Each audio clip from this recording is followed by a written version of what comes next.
If you want to hear from an experienced leader who's not only started and built a number of companies on his own, but is also helping other companies go through transformations about what it takes to step into a leadership role and letting go of habits that made you successful as an individual contributor, then this episode is for you. On the show today, I'm joined by Jason Scott. Jason is a CEO, founder, speaker, author, instructor, and location independent nomad who's recognized as an expert in the transformational leadership space.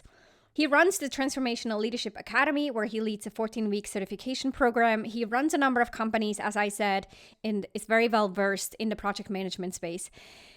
He has hired, he has seen, and he has probably fired a number of leaders throughout his career.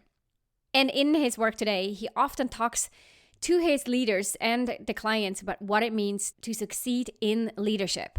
In this conversation, we're going to talk about what it means to lead, what he wished he knew as a new manager, what challenges and struggles he actually sees a lot of managers struggle with as they transition into leadership or climb the ranks. I thoroughly enjoyed this conversation, and I know you will too. You'll get a ton of insights and hopefully new ideas and perspectives out of listening to this podcast episode.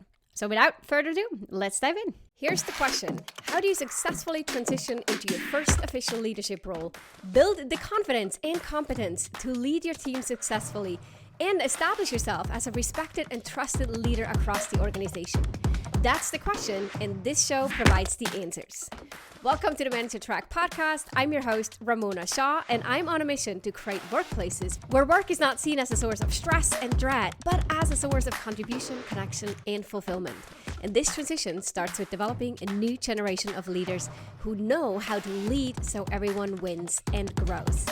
In this show, you learn how to think, communicate, and act as the confident and competent leader you know you can be. Jason, welcome to the Manager Track podcast. Hey, Ramona, I'm super excited to talk to you today. I was just saying to you before we hit record that I was researching your background, and it's like multiple rabbit holes I could go down on to learn about you and what you do. But in your own words, can you tell us a little bit about yourself and how you got to where you are today?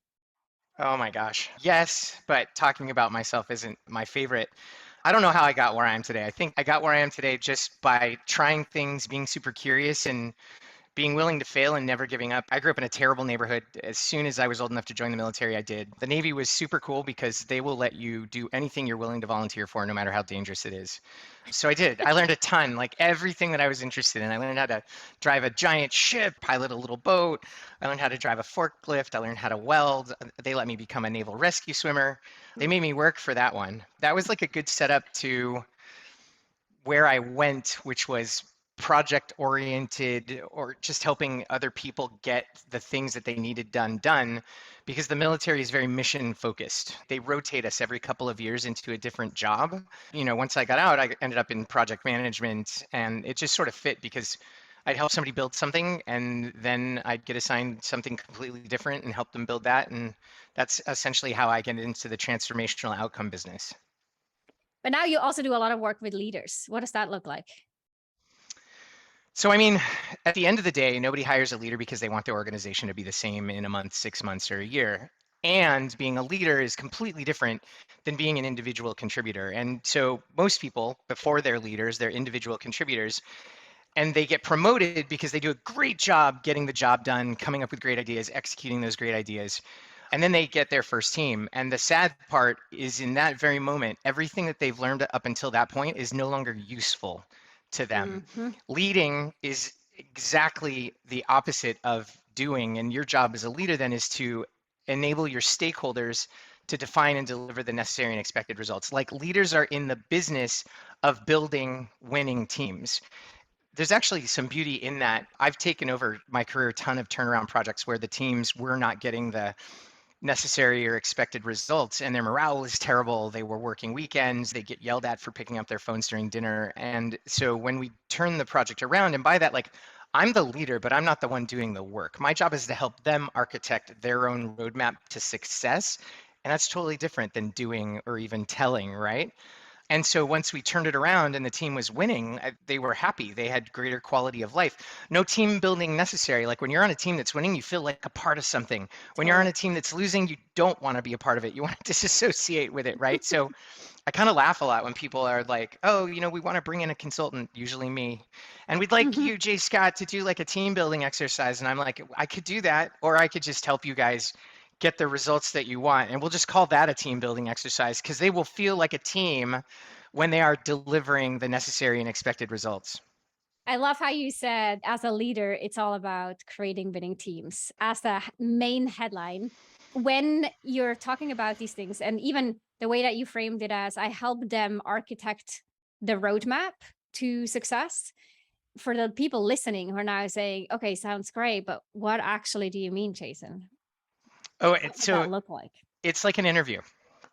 In the transition that we've been experiencing for the last 10 or 15 years, where society has realized that in business, the command and control, I tell you do model isn't very Hmm. effective. It's super effective if you just need people to do rudimentary things and not think. But in today's environment, we have to constantly infatuate our consumers, blow their minds. Innovation is the word of the day, right? And in order to create innovations or new ways of working or doing or being, we need a bunch of people to come together and commit their intellectual horsepower to these endeavors. And so back to how do I then help them architect their own roadmap to a shared goal? It's really easy. I come in and I say, or the leader, and this is very important. We'll talk about the difference between a leader and a boss in a second. So the leader says, we have to solve this problem. Here's why it's important to us. And that could be anything from we're going to go to the moon and back in the next decade, or hey, we're going to replace our globally disparate financial systems. We're like a large global company, and in each country, we've got a different financial system, and we want to bring them all into one system that makes a lot more sense for us. We can handle our data, like all the things that you read about these days. So Hmm. I'm going to set the expectation, establish the goal, and that's where I'm no longer the expert. I then need to look at my experts, find the right people that have the right expertise, bring them onto the team by verifying that they have the right expertise, and then asking them how they would accomplish this thing. And so it really starts by, hey, Ramona, I think we need to do this thing. Do you agree? When you agree, we do and we should, and there's value in it. I'm going to say, is this in your lane? And when you say, yes, this is exactly in my lane, these are the problems that I solve, I'm going to say, okay, do me a favor and walk me through how you're going to do it, like an Hmm. interview, just like you're doing with me right Yeah. now. And then I'm going to listen. Now, a couple of keys to this. I'm not listening thinking, is this how I would do it? I want to help Mm. you figure out, Ramona, how you would do it, because the way that I would do it is optimized for me. The Yeah. way that you would do it is going to be optimized for you. More importantly, I'm helping you architect your roadmap, which we're always more excited about than somebody else's roadmap, to accomplishing this 100%. shared Mm. goal, right? So I'm listening and I'm thinking, do I understand how this will work? Now, we've been taught as the manager, we judge it. This will or this won't work. This is our whole job, Hmm. to be the decider, when in fact, this is actually not true. When I realize I don't think the thing that you're describing is going to get us there, Hmm. I'm going to say, I don't understand. Here's what I hear you saying, Hmm. and I don't understand, which is different than that won't work. First, Yep. that won't work shuts down the conversation. Two, it's an assumption. Because how many Yep. times in my life have I thought something wasn't going to work and then it did, right? Like, Surprise. so humility is also Yeah. good leadership, in that I'm going to say, hey, Ramona, I don't understand. Help me understand. You're going to be happy too. And then I'm going to ask questions. You're going to help me find what I might be missing. And somewhere in the conversation, you're going to give me a piece of information that makes the path forward clear, your path forward clear. Or I'm going to ask a question, or I'm going to share my thought on something, or challenge you to say, well, if you do that, might this happen? And you might go, ooh, I didn't see that. And you get a piece of information, and then Hmm. you just change course. Well, based on this new piece of information, Jay, I would do it this way. And now I'm like, I see it. And so now we're aligned. It's not about me telling you how to do it or you coming up with whatever you want to do. It's about us as a team working, me as the interviewer, Hmm. to figure out what you're going to do and how you're going to do it. And the end of this, we have all the unicorns that Inc. and Forbes magazine tells us as leaders we need to do. I've set you up for success because we both think it's going to work. We're both very Yep. comfortable. It's your roadmap, so you're very comfortable with it. You worked through it. I help you think deeply through it, right? You're committed. We're told as leaders we assign the work. In this narrative, did I assign anything? No. I asked you. And by the way, when somebody commits to something freely, that's a good commitment. That's what we're looking for as leaders. Hmm. So, like I said, we have alignment. I've set you up for success. And more importantly, that's also what teamwork looks like, right? Because I may be the leader in this particular narrative, but I'm also a member of the team. And that's the cool thing about the difference between a boss and a leader is that leadership isn't appointed. I mean, as a manager, we have authority because we hire and we fire and we could decide who gets the bonuses and who gets the pay raises. And we could use our authority to motivate outcomes, except for it's not very motivating. I always ask groups of people, like, remember the boss that made you feel like your job was to work really hard so they could be successful? And then I ask people to blurt out like one word emotion for how they felt. It's always negative. And Yeah. then I'm like, remember that person that like who you knew you worked for, but like you felt like you were working alongside them. They gave you critical feedback. It made you feel good. Like, how did you feel? Always positive. Hmm. So as a manager, we can, instead of using our authority, we can motivate with influence, or just like I just said, great teamwork. Like, okay, Hmm. help you explore how you're going to get something done. And the coolest thing there is a manager can do that, but then just anybody on the team. Like, so there's times where I have the authority. I'm the founder of the company. I'm the CEO. And I have team members come to me and say, Jay, we should do this. And I'm like, yes, we should. Because I loved it, because I got it, because they told me why, and I thought it was beautiful. And so who's leader in that moment? They are. They are. And then probably also the subject matter expert, because how do you think we should do this? Yep. And then get to leading. And Yeah. my favorite comparison is Martin Luther King. Nobody appointed him the leader of the human rights movement in the United States. Yeah. He did an interview. Oh my gosh, so much that you shared here that was incredibly powerful. And I took some notes for myself too. There were like real golden nuggets and quotes that I want to highlight. One of the things that you shared earlier was, first off, you said what is like amen, right? When an IC gets promoted into leadership, the things that got them there are not the things that are going to make them successful as a leader. And it's like the message, even a lot of people get this intellectual, it's like, oh, it's nice to hear, but they still go and act and work from this mindset that, being the go-to person and being the one who has the ideas and all the answers is making them a good leader. And so not just on intellectual understanding that, but really acting from that place is very different in a day-to-day role. Totally. And I, here's the thing, I did the same thing. I heard that, right? Mhm. And looking back, I'm so frustrated by that. Like that saying, what got you here isn't going to get you there, because it didn't serve me. Like I heard it and I was like, totally, I get Yeah. it. And then I did exactly as a new manager as I did as an individual contributor, right? Like, Yeah. and so I heard it. And here's the thing, I really think it's more helpful to explain what it looks like, right? Mhm. We know what it looks like to be an individual contributor. Mhm. And, that's why I like to talk about the active listening. It's like an interview, right? Really Mhm. describe the process. It looks totally different. So if we can give more examples of what individual contributorship looks like and what good leadership looks like, I think that's much more powerful, that picture that we can paint in people's heads, than it is, Totally. these cool sayings like what got you here won't get you Yeah. there. Yep. Yeah, 100%. I focus a lot on the leadership system in my work with really developing the routines and the habits. There's something to say Yes. about the behaviors, right? And the principles. And even I think, in my book, I talk about, and generally a lot of my work is around mindset shifts because it takes a different mindset to think, I get a lot of job satisfaction out of being the go-to person or being the one who gets work done, to then seeing like, okay, now I get a lot of job joy from seeing other people get work, and then I don't get anything done on my to-do list. And that change, that requires a shift in our perspective, a shift in our mindset and our identity, and so much that we have to make that switch in order to be successful leaders. It's Yeah. super significant. In fact, the reward system, our neurochemistry Hmm. reward system changes.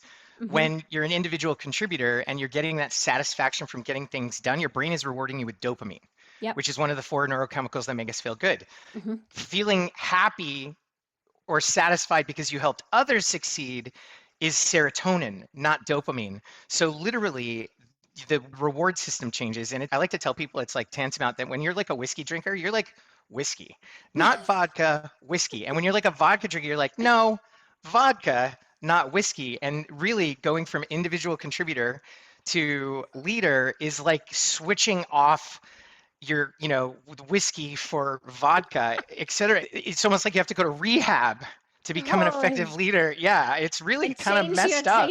taste buds and like go through the discomfort of like starting to learn how to like vodka. Right. And I'll tell you, Oh I, my I, I gosh. have I have celiac, so I can't have wheat. And I was diagnosed at 40 and now I'm almost 50. And I was a whiskey drinker, but whiskey's made with wheat, so I Yeah, couldn't have it. And so now my go-tos are like tequila and rum. And here 10 years later, you'd think I was fine with it. And I am not. I am not. It's hard. The first obstacle for ICs to manager is they have to give up the thing that's been driving them. totally. Oh my gosh. I've used a bunch of analogies for that transition, but that one I've never heard. I love it. Trying to learn to love, right? Learn to love a different reward system. So good. As a caring and driven manager, I know you want to strengthen your leadership skills, advance your career, and lead a high performing, engaged team. And in order to do that, as a leader, you need to lead with a system, not by shooting from your hips or reacting to everyone else around you. To do so, you need to first learn what should go into a leadership system, and second, develop your own. Now, the good news is that I teach you one must have part in your leadership system in a concise, actionable, and yet comprehensive course focused on running successful one on one meetings with your direct reports. It includes over 67 minutes of tactical leadership training, plus a set of resources to make this as easy and immediately applicable for you as possible. You can either watch the video lessons or listen to it through a private podcast feed on your phone. You can get your hands on this course, which I want every single manager to have, for a nominal $19 at ramonashaw.com/11. That's 2 times the number 1.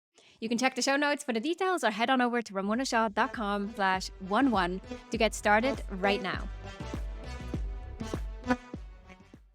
There was something else that you said. I want to quickly emphasize this. You said to recognize that my approach is just my approach and it's not their approach. And I think this is really important because oftentimes we operate from this mindset that our approach is the right approach. Like I know and I can see clearly this is the way we're going to go. And this is the right way to go. It's definitely one of my biggest pitfalls as a new manager is that I thought, well, this is just the way you do things. And it's the best way. And I did not recognize that while we are very similar as humans, there's also so much of cognitive diversity and different strength that if we pretend or assume that we know best, we completely miss the point and will miss the mark. And you highlighted that really beautifully in your story there.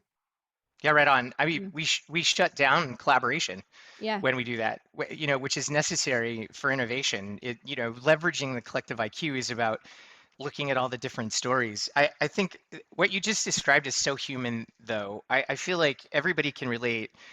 Most of us that are successful that end up with a team, we do see a right way to do it. And here's another one of those cliches.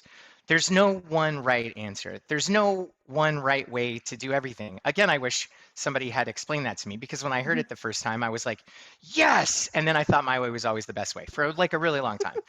And so we don't have time to get into it today, but learning about our biases, learning about the ladder of inference, learning about confirmation bias, really teaches us that the vast majority of our decisions are based on assumptions and very little on fact. And so there is room for multiple stories or multiple approaches to getting the things done. And back to, you said cognitive diversity, recognizing and even admitting that there's not just one right way to solve something also gives us space to realize that we're different in a really great way. I don't know why everybody wants to fit in.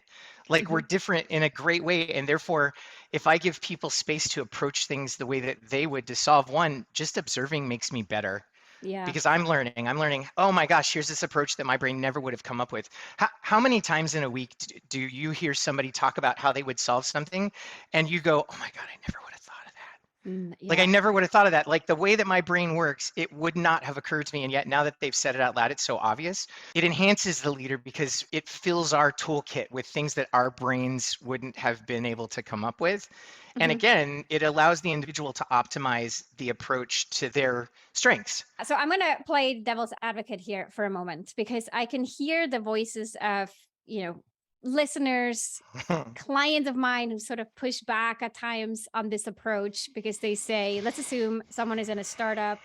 It's very fast paced, a lot of initiatives running at the same time, limited resources, and constantly having to justify or optimize for their performance and the performance of the team or the productivity. And if they think, well, I've built this or I know exactly what the answer should be when I look at a problem or when an employee or direct report brings a problem to me. And now you're saying I should create alignment or help them create a roadmap. Well, I don't have the time for that. Like I should already be in two other meetings and I already know what's the right way to go. So what's the answer to that? There's so many answers. First and foremost, this goes back to this being human in that I don't have the time. I know how to do it. This is generally speaking fear of failure driven. And so here we all are responsible for a team, which means that we can't do it by ourselves. So that's the first thing. First, all of these people that are like throwing stones maybe at what I'm saying have to recognize that whatever it is that they want to accomplish, if they could do it by themselves, they would have, because that's way simpler Hmm. than pulling together and leading a team. So we become leaders because we want to accomplish something greater than ourselves. Now, if you can accomplish that thing by hiring people that you don't need to think, then do that and then tell them what to do. But again, there lies the conundrum because that doesn't scale. Having a Hmm. lot of hands doesn't scale as far as having a lot of minds that are capable of executing. So then this comes back to the fallacy of I'm in control, I'm the smartest person in the room. Again, you might be the smartest person in the room, but you are definitely not smarter than all five people combined in any room. Hmm. And so this is a story that you tell yourself.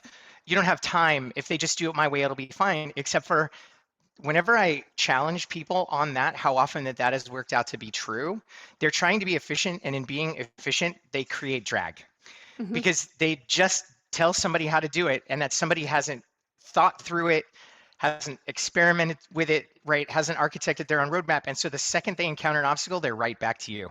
Hmm. And so you've made yourself the bottleneck, and we all know what bottlenecks do. They slow things down. So we can be efficient with things, but with human beings, the slow way, generally speaking, connecting with them, helping them figure out how you're going to do it, ends up being the fast way because you're not just going to get a better outcome the first time. You're going to get a better outcome every time. More importantly, you're building this person to a point where they'll know everything that you know, plus everything that they know. And every day that I graduate somebody on my team to being better than me, because I'm stagnating, my job is to be the leader. Hmm. I'm not the smartest person on my team anymore. I'm not the most, as far as subject matter expertise goes, like I've got people in marketing, sales, engineering, project management, product management, right? Like I couldn't be the master of all of those things. And so my whole job is to make them better, faster, and stronger than me. And then when my customers are like, Jay, dude, I cannot believe how much you get done, I can laugh and say, it's not me. I have a team. They're my superpower. So building your team is a superpower. And just saying, like, for someone who has run so many different companies and does so many different things, including launching a new outdoor equipment company just recently, that means something because you couldn't do all this, right, without having built the people who now run the show in many different areas Yeah, that you absolutely. once launched. Yeah. And with Next Jump, the Next Yeah. Jump Outfitters, the company that you just referenced, I obviously have a passion for outfitting the trucks and the trailers and the boats, but that was a hobby, and I have a 120 VC to run. And so I needed my first hire to be a mechanic, somebody that knew how to work on the trucks and the trailers. But it was really important to me that it was somebody that knew how to do that. And they come with tools. It's amazing. Different industries, the things that they come with. Austin, this guy that I hired, he's got like $22,000 worth of like tools. But I needed somebody that wanted to be a leader, that wanted to build something. And so on day one, what are we doing? He and I, it's just, we're tearing down walls. Like we're working with the contractors to get him to get it rebuilt. He's been with me for months now and he hasn't put his hands on a wrench, right? And he's Yeah. excited because from day one, I trust him. We talk, we Yeah. align, we come up with a plan together. He's executing and he's so far outside of his comfort zone and excited to come to work every day. Oh, and he's excited at some point to get his hands on a wrench. But I didn't hire a mechanic. I hired a leader that knows how to work on vehicles. And then together we're going to hire the next team member or the next leader. And so at the end of the day, my focus is never just to hire people with subject matter expertise. It's always to hire the next leader in my Yeah. organization because then I Yeah. scale. Yeah, and I think that's something that every leader, regardless of where they are in the rank or where they are across the organization, or if it's in a small business, their own business, that's a big question to ask. Who is it going to be the next leader? Really building up everyone and developing for leadership. So thanks for giving a very convincing argument here in terms of my question of what the pushback is. So people say, well, I don't have the capacity, the time to ask and align and be curious and so forth. I just need to tell people what to do. But sometimes when people ask me this, I say, I get it. This is where you're at. But what you'll likely find is 2 years down the road, the latest could be 6 months from today or a year, you'll run into a time management and scalability issue. Like you said, people will keep coming back. If you find yourself in a situation where your direct reports are constantly asking you questions or are procrastinating on work that you've delegated to them, it's likely because they had no say in it Yep. and they weren't trained and developed to think on their own. And so Yeah. you're constantly the bottleneck, and that creates a scalability issue, but it creates first and foremost, the most painful is usually for leaders to recognize I have a time management issue. Right. Because it's funny. I hopefully gave the intellectual response, but when you Mhm, said, I don't have time to do that, my old Jay, mhm. military Jay wanted to be like, how's that working for you? Yeah. Like, how's that working for you? And if you keep doing what you're doing, you never will, because the way that you're working is optimized for the outcomes that you're getting today. And if you're feeling like you're too busy and you're overwhelmed to do these things, the only way you're going to get different results is if you operate differently. So, Yeah. maybe try doing what Ramona advises. Yeah, and what Chase beautifully explained just now. This is really awesome. I wanted to ask you as we sort of close the conversation, if you think about first time managers and going through this transition into leadership, what is it that you wish all of them would know on day one? Like, what's something that you say on day one? Here's the letter to you or the quote to you. Keep that in mind as you learn the Yeah, ropes of leadership. leadership isn't about you. It's not about me. It's never about the leader. When we decide to take on a team and lead a team, the key performance indicator is that we enable them to define and deliver the necessary and expected results. We're playing for them. Hmm. When they're successful, we're successful.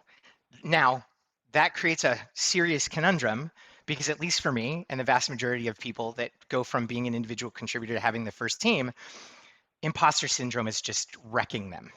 And Hmm. even if they don't realize it's imposter syndrome, they're at least terrified because now they have a team and they don't want to go backwards. And the number one priority in their lives is to be successful. And so I've just told the person who has this team that needs to be successful that it's not about them. And here's the thing, that need to be successful is about them, Hmm. right? You're playing for you. When you're like, I have to be successful, you're playing for you. So what I advise is let that go. Let it go. Hmm. Know that you're not going to be the best leader on day one. Hmm. But if you play for you, you will be the worst leader on day one. Oh, so good. Yeah. Amen. Once we hold on, when we think it's about the success and the success is tied to me, just putting myself in the shoes or in that mindset, it immediately makes me want to control everything, right? I Yeah, want to yeah. control the narrative. I want to control the people. I want to control what we're doing and when we're doing it. And in a remote environment, I want to know when they're working and make sure that I get the status updates. And yeah, because then it's about me and making sure I look good and I'm successful. And that's not what leaders do. Yeah, it's not Uh, what leaders do. Yeah. we hire leaders to take our team members on a journey because we don't want Mhm. our organization to be the same in a month, 6 months, or a year. Yeah. That brings it back to what you said in the very beginning. Wow. Thank you I so was much. trying Yeah. to. Yeah. Like a nice wrapping to this, a nice bookend. Jason, thank you so much for being on the podcast and sharing this and talking about your own examples and lessons learned from leading different industries and a range of different roles. You have a lot going on. So where would you say if someone says like, hey, I want to know more about Jason, where do you want them to go? Where should they learn more about you? Oh gosh, connect with me on LinkedIn. Check out 120 VC. That's the company that enables people to get the transformational outcomes that they're hoping for. It's our leadership company. I always struggle with the answer to this question. Or check out Next Jump Outfitters if you're into like outdoor adventure. Yeah. We got options. We do like a drop down, and then Right. what is it? I've got books for sale on Amazon. Yeah. Totally. Let's start with LinkedIn and with 120 VC. Sounds perfect. Yeah. 120 VC. Awesome. Thank you so much for being on the show, Jason. Oh, my pleasure, Ramona. What a fun conversation. Zoom high five. High five. Yay. If you enjoyed this episode, then check out 2 other awesome resources to help you become a leader people love to work with. This includes my best-selling book, The Confident and Competent New Manager, which you can find on Amazon or at ramonashaw.com/book, and a free training on how to successfully lead as a new manager. You can check it out at ramonashaw.com/masterclass. These resources and a couple more you'll find in the show notes down below.